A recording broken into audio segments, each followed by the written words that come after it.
So as we're getting ready to launch the Polaron G2 rocket, we decided to make a smaller version first. This is the Axion G2 that we've flown previously with smaller boosters. What we're using for this test are the lower half of the Polaron G2 boosters, and we're also testing the new retaining mechanism for the boosters.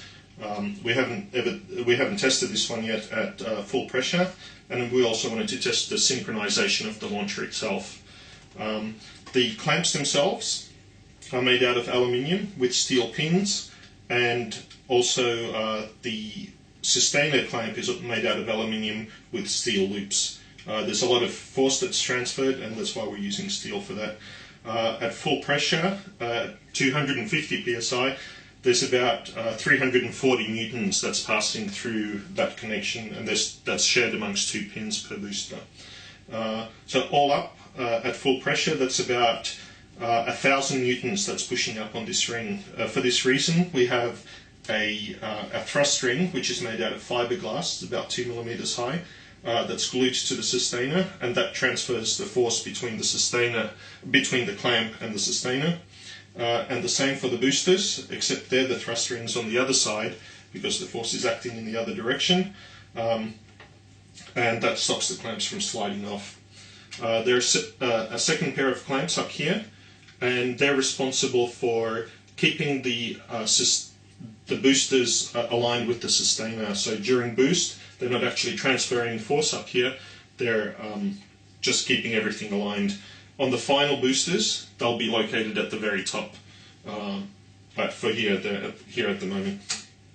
For this test, we've got the parachutes mounted on the side of the rocket, but for the final rocket, they'll be mounted in the space between the booster segments. And the parachute is simply held in with a kind of like a door hinge mechanism. So as the booster releases and the sustainer pulls the wire out, parachute falls out. The Axion rocket we are testing is on the left, and the final Polaron G2 rocket is on the right. To test the rocket, we drove to New South Wales Rocketry Association's new high-power launch site, about 6 hours out of Sydney.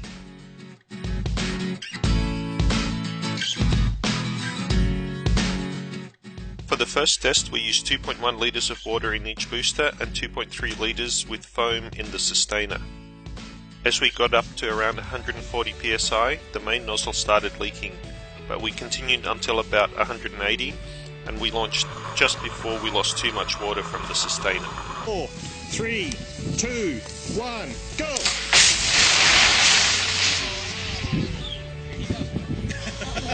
The flight went well otherwise, and the rocket reached 794 feet. Nice job, George. Thanks. Excellent. Well done.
We set the rocket up for a second go and replaced the main stage nozzle seal, and this time it held.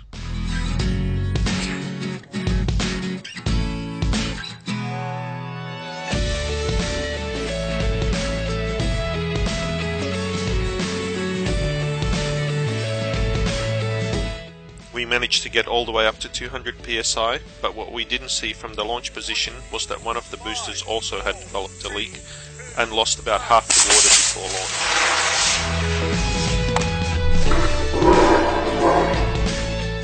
The second problem was that another booster released just slightly too late and as a result tumbled away from the rocket. And just to add insult to injury, the high angle of attack caused by weathercocking and the asymmetric thrust made the last booster separate sideways and break off a fin. 4, 3, 2, 1, go!